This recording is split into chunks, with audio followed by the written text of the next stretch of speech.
have you ever seen a perfect plan or maybe a close to a perfect plan fail because of people or culture in any organization? Many times, but I'll say many times I've seen like a plan which is not well communicated. There's no trust level, there's tough communication, transparency, lack of confidence. If those plans are not very well communicated to the teams, and there's a misalignment between the teams and the leadership, right? You are heading towards disaster actually. True.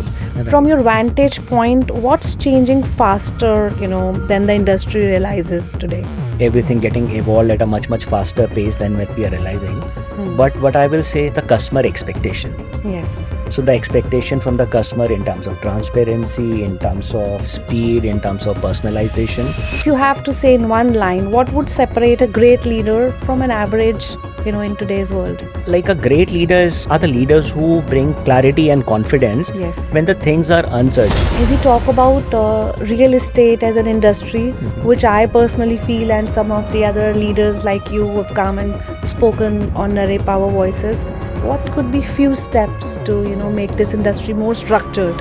They are strong bodies, like similar to what we are developing right now as NAREP. Yes. Right, they are associations which are putting together all those agendas to the respective state government and central government to give a industry status. Right. Namaskar, good evening. Welcome to yet another episode of NAREP Power Voices, where we decode leadership, strategy, and future of real estate with people who sit at the decision-making table. Today we have Rohit Arora, partner at BCG, someone who advises top leaders across industries on growth and transformation. We are very, very thankful and full of gratitude to have you with us, Rohit. Thank you for being. Thank you so much for the invitation. Thank and you. Pleasure to be part of this podcast. It's really excited. Probably this is my first podcast, what I'm going to do with you. Great. So it's going to be a good experience. So thank you, NAREP. Thank you, Vipin, Akshita, you, and Vishal for putting all the things together. Thank you so Like much. it's a wonderful initiative that you guys are taking, which will actually help shape up the future of how the professionals in the real estate are working today. True. Thank you so much.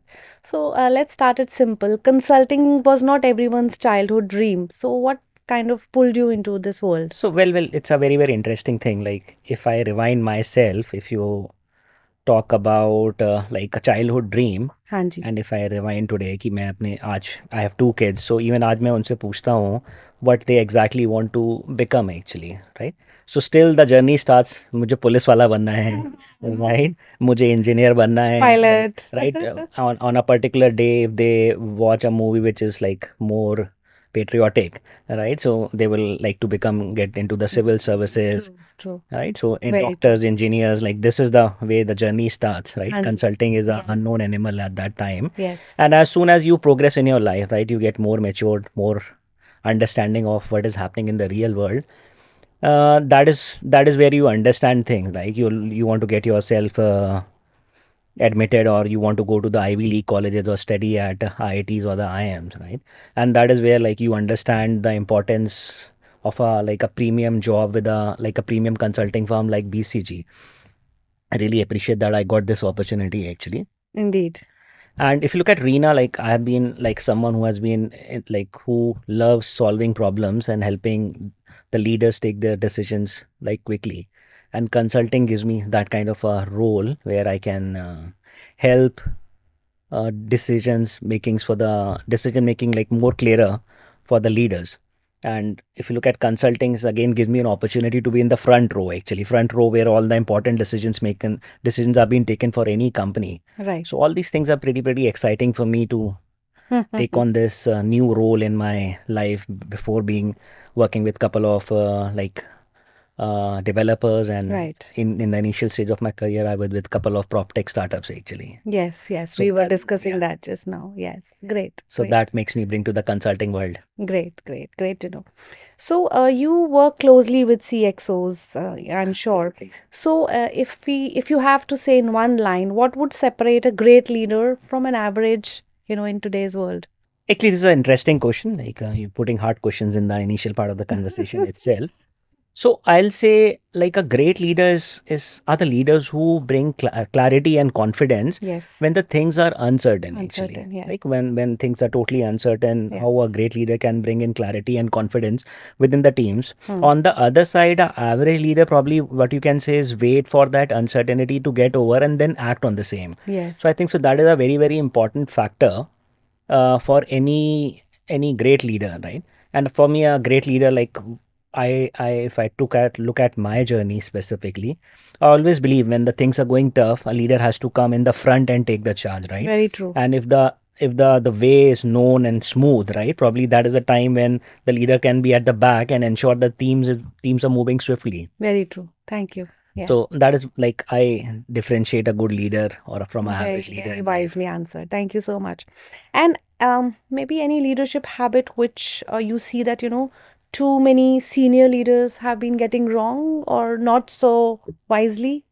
So I'll say like one of the important things what I say as a senior leader going wrong is uh spending too much of times like they block their calendars fully, right? So while the meeting ends, still the decisions which were important to be taken in that meeting remain Yet unanswered, unanswered. Very true. right? So there's a difference between keeping yourself busy and being effective.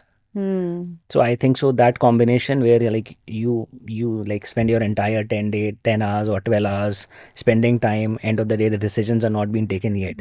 So what I'll say is like one of the important points would be it's not important to be busy, it's important to be effective actually. Impactful, yes. I mean, Impactful, keeping the effective. backlogs. I mean, you're not clearing Yeah, the so backlogs. yeah, Yes. so you spend like time management is Very very, true. very, very, very True, important for true, me. true. Very true. And if you had to unlearn any one leadership trait or skill in the past, what would that be? See, Or maybe a leadership myth, I would say, not a trait. see, one of the myths that I will say if I have to learn is unlearn is rather is that it's not important for the leader to have all the answers actually. Hmm. It's sometimes expected a leader should have all the answers because he is the Everything. leader. So it is sometimes expected that he should have all the answers ready as a leader. But I think so a good leader needs to have all the like, he needs to ask the right questions, right?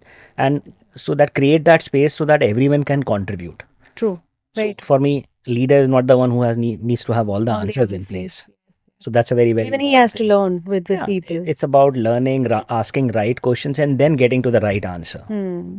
So I think so that is a very, very important and important myth that needs to be unlearned. Agreed. Totally agreed. Everyone talks about strategy, but on the ground, what actually kills a good strategy according to you?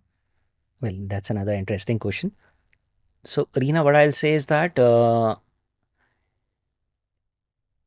like every good strategy can will if there's no accountability, right? So Hmm. what I'm trying to say here is realization and accountability in terms of getting that PowerPoint getting converted onto the ground level is very, very important. Important. Otherwise, every strategy that we're talking about will get killed silently. Yes. Right? So it is about having that ownership and driving that ownership on ground, And getting it implemented getting it eventually. Right, implemented. right. Thank you. And in high pressure decisions, do you trust data or you would trust your instinct or it would be a mix? So for me, specifically, if you talk about real estate, Hmm. there's lack, you can say there's scarcity of like data that is available in the market. Yes. So I'll say it's a combination for me because data tells you what is happening and a Hmm. judgment or a instinct will tell you how to go about it. So Yes. for me, it's a perfect combination, like a data backed decision, right? And instincts tell you what is happening actually in the market. And then you combine both the things together and take that decision. Very wisely answered. Thank you so much again. Have you ever seen a perfect plan or maybe a close to a perfect plan fail because of people or culture in any organization? Many times, what I'll say, many times I've seen like Ah. a plan which is not well communicated. Hmm. There's no trust level. There's you Lack can of say lack of communication, communication. transparency, lack of confidence. If those plans are not very well communicated to the team, so and there's a you can say misalignment between the teams and the leadership, right? Hmm. The you are heading towards disaster actually. True, true, very true. Yes, I agree completely. So let's bring this, closer to the home, which is real estate now. From Right. your vantage point, what's changing faster, than the industry realizes today? So there are multiple things, but which are changing given all the things that are happening in real estate, Anji. and with technology playing like such an important role in terms of everything getting evolved at a much faster pace than what we are realizing. Hmm. But what I will still say is the customer expectation. Yes. So the expectation from the customer in terms of transparency, in terms of speed, in terms of personalization, I think so. The expectation is from real estate companies is very similar to what is happening on the consumer tech. Right? Anji. They want personalized experience. They want speed. They want transparency. They want Transparency. clarity Yes. because there's so much of information that is available now. No? Already. The And they're customer, well read. they are Customers well are well read. read. Probably what I can tell you basis my experience now is sometimes the relationship managers which are handling the client knows better than them. Very they have true. they have done so much of research Research. Yeah. before coming in and interacting. The kind of information that is available online, like the experience has to be world class. Very true. True. Yes. Um, Technology, sustainability, or customer experience, what do you think is, more overhyped or underplayed in real estate, I would say, See, maybe. we are talking about like everyone is talking about AI right now, Yes. right? AI, Yes. generative AI is how AI is going to change the Yes. overall like impact on each and every industry. Industry. But Anji. however, I'll say like AI is still the most overhyped thing. Specifically, there are many business cases where AI cannot or not or technology is not playing is full in the still in the developing stages, right? So tech for me is still overhyped Hmm. for certain business cases, not everywhere.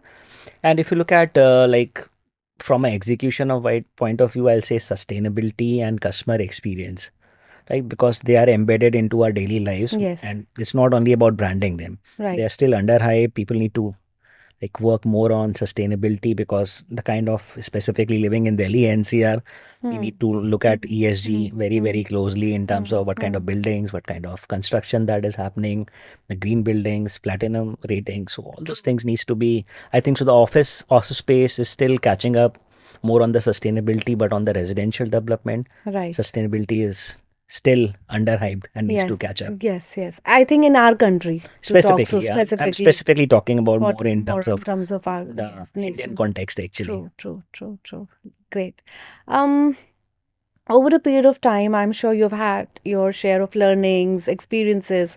So, any particular challenge or any particular incident in any of the firm you've worked for or any industry, which kind of turned into a blessing for you? Any challenge, any experience? See, what I will say is like there are certain projects which were very complicated in terms of like if someone would have given me the target of selling those projects on like at a particular you can say in a particular duration, the Hmm. answer would have been no. Hmm. This is impossible, right? Or there are Hmm. certain achievements in terms of the quickly turnaround, like how quickly we're able to sell or turn around those projects in a short span of time. So I think so again, all the factors that we are talking about, right from like designing a strategy and getting that strategy executed on ground, have played a like a very critical role, right? As you asked in one of the questions, like strategy getting failed, right? It's very easy like to do work, but it's very difficult to get the work done from people, Very true. and that is the most complicated thing actually, right? Yes. True. True. Getting work done from Getting people, work done. Right. Right. and that Right. is what leadership is all about for me, Yes. right? Very true. Very true. So, if we talk about real estate as an industry, Hmm. which I personally feel, and some of the other leaders like you who have come and spoken on NAREP Power Voices, we strongly feel that our industry is still not recognized as an industry yet in India, and it's not structured. So, with your great expertise and experience over so many 20-25 years you've spent, um, what could be few steps to, make this industry more structured?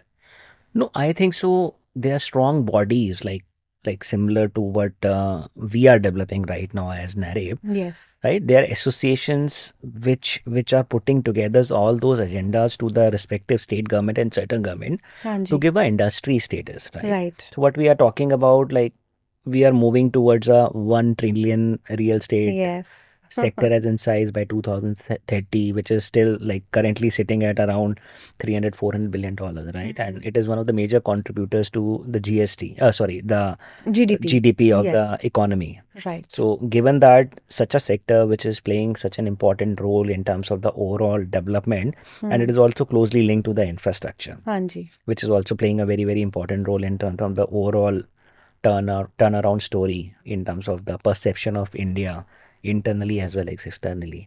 So I think so all these associations are taking the different organizations and associations are getting set up, right? And they are representing in terms of, I'll say, ease of doing business, right? Yeah. Still, that is a very, very big challenge in terms of getting all the approvals Mm. on Mm. time, Mm. right? Challenges in terms of constructions, that the overall like scarcity of labor, Mm. uh, materials, steel, cement, so all those things getting organized is a very, very important phase of the real estate sector, I'll say. Right, right. And I also just want to add to it, maybe, see, I am a core learning, development, and training Absolutely. person. So I also feel that at many of the developed nations, not anybody or everybody can be a part of a real estate industry or a realtor for that matter, Absolutely. right? So there are certain courses, diploma, or education, which Mhm. is, I think, mandatory. And I think Absolutely. if that also So can, even if you look at that scenario, that is already being embedded into the Indian real estate ecosystem now, right? So like RERA is mandatory Hanji, for the builders to absolutely. launch the project. So Right. the states like Maharashtra and UP have already like got into a program that if anyone is looking to sell a property, they need to have their RERA certificates, and there's a particular real estate training that they need to undergo. Undergo. And once Great. they are once they pass through that exam, only then they are allowed to sell real Well, estate. wonderful. So what I am trying to say here is India is also like in that all the states are in Phase that and journey. journey. Yes. Probably in 5 to 10 years from now, we'll also see like this being an organized sector where Great. every realtor needs to have a license. All these documents of the properties are getting like smart contracts. Wonderful. Everything is getting digitalized, so all the Mhm. information would Hmm. be available on a click in terms of even what was the history of that particular property. Wonderful. So I think Wonderful. so we are moving in that Looking direction. forward. Yeah. Great, great, great. We'll add a little fun element to it now. So that's called NAREP Signature Rapid Fire. Great. So let me just ask quickly. One trend leaders should stop ignoring. Yeah. It's a rapid fire, so I need to answer Yes. quickly. So what I'll say is that we cannot ignore how Gen Zs and millennials are like right now looking at the overall space usage actually, right? Ah, Because the trend is changing in very terms of true. like they want technology, they have technology driven houses, they need more flexibility, they need all the services, Lifestyle also is concierges, changing. lifestyle, right? So they have a different thought process in terms of how they want to live in their houses actually. So we cannot ignore in terms of how the space requirement will change, right? Wonderful. One skill future real estate leaders must build. I think so. Change management, right? We are in a evolving phase, Hmm. right? What used to happen 10 years back is not happening anymore. And what is going to happen after 5 years, 5 years is, right? yes, So we need to change. change We need to upgrade our skills. and So be that is very adaptive. be adaptive. So Wonderful. that is very, very important. Okay. Data or intuition? You have to pick one. So I'll say intuition backed by data. Lovely, I've smart. answered this before also. So, and again, like because if you have we are still away from getting 100% data, right? But even if you have 100% data, business will always like data can give you different meaning. You need to analyze, right? Very If you are true. analyzing the way you're analyzing, the data can give you different meanings. So it's Hmm. very, very important, like your True. experience, your intuition backed by data. Backed by data. Great. Best leadership advice you've ever received. So this would be interesting for me. one of the leadership advice I read or received was, if you cannot measure it, you cannot improve it. Right. Hmm. So you need to ensure that whatever you are doing, you need to measure, break them down into KRAs and KPIs. KPI is very Because nice. you will never understand which direction you are going into if you're not able to measure it. It's increasing, decreasing, or right direction, wrong Wrong direction. direction. So it's Where we need important to measure improvement. anything, right? Very true. So maybe like your personal life, maybe your professional life, you need to measure each and everything. And you need to figure out mechanisms, right? In To terms of improvise how or you're going to measure it measure actually. it, yes. Because sometimes it become interesting that how we are going to measure the impact of this Impact or the particular effectiveness. activity. Hanji. But we need to figure out ways, because if you're not able to understand the impact of that activity, then it becomes a question whether we want to do that activity or not. Thank you so much. One common mistake founders make while scaling. I think so. One of the important things, or I've been like part of the startup system in the initial phase of my careers, is like keeping too many things with them, right? Delegation of authority and not developing that Agreed. second leadership, you can say N minus one positions, Yes. or making future Leaders. leaders Very ready true. while they are in the process. Process. So I think so that needs Very to. apt. One book, or maybe a movie which has shaped your thinking. So I'm not a very vivid book reader, but though like in my journey, I'll say like more on the leadership and management. I would have read books more around Mr. Peter Drucker, Okay. right? More around management and discipline, I'll say. Nice. Lovely.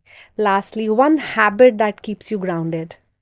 So I'll say like the way I go about my work would be self-reflection, I'll say. Very nice. I just keep on revisiting myself, my decisions, like rethinking in terms of the decision I took, whether that was right and wrong, and any course correction that is required over a period of time. So that's the way I go about Lovely. my work. Lovely, lovely. My final question to you, what made you say yes to be a part of NAREP? What excited you? What are your thoughts on NAREP? See, NAREP, I though I covered this question in bits and pieces in my Hanji, conversation. you did. So what I'll say is that there's an association for developers, there's an association for Channel channel partners. partner. Like this was one of the missing associations where like all the people like us can be on a common platform, share our views, put our voice together, right, and can put a structured approach in terms of what is happening in the industry, Hmm. and become a like a power and a competitive association, Hmm. right, which can help. Like again, one of the question was how the real estate, like getting all the status and getting all the recognition and Hanji. making the overall real estate sector more organized, Right. right? So I see like this step being taken by you all should should lead us to that way. We all can lead us, I Absolutely think. looking forward to that. Thank you so much. So, any piece of advice to the newcomers, I would say, who are joining real estate industry from So you? so I'll say like we are like one of the advices would be to join NAREP itself as an like as a member of NAREP, because what we are talking about, I was looking at the numbers while I'll coming back, we are now like around 30-40 advisory members. Is that number correct? 40? It is, it is, it is So what we are indeed. talking about like around 1000 years of experience in those members, if I like consider an average of 20-25 years. Absolutely. So no better place to have that experience directly, like getting value from those experience, 1000 years of experience in real estate. All of us have worked in different segments, different experiences, different companies, different roles. I think so that combination is also very well put together in terms of different experience, because real estate is also a very wide Vast, vast subject, may be spread across residential, commercial, warehousings, office spaces. There's so many things leasing. Yes. Right? So there's no one who's expert in each and every segment. And again, I always talk about real estate is one of the most interesting things about real estate is very dynamic, right? So if you're an expert of real estate, right? So, for example, you're doing a podcast. You can do a podcast anywhere, like just picking up the topic and reading and doing a postcard as a podcast expert. But for real estate, everything changes as soon as the city changes, right? State changes. And within city, as soon as the micro market changes, even then everything changes. So it is a subject where like you need to have lot of information. You need to be very well connected to the ground, updated, hands-on, right? To So it's a very, very difficult like industry, to be honest, right? For example, I have worked in all the industries, right? It takes a lot of effort to understand what is happening in Bombay today, what is happening in Dubai today, what is happening in Bombay today, right? Because the product is not same. The product is not same. True, true. Thank you so much. So it's been an indeed pleasure and honor to have you. Thank you. Thank you Your so much. Reena. consulting experience, I think a veteran you have been in this Thank industry, you. Thank you so has much. really helped us and it will help NAREP. And thank you. We are Looking very, forward for very this thankful association, to you. Reena, and thank you for inviting me once again, and thank you for all the viewers. Hope like everyone will enjoy listening to this, and like I like encourage everyone to join NAREP, and we'll be doing certain associations, get-togethers, so that we can know Yes. each other better, Yes. and we can share our experiences and learn from what is happening. Like, Thank you. It's a great honor and shukriya dil se. Thank you so thank much. you so much, Reena. Thank you. Lovely.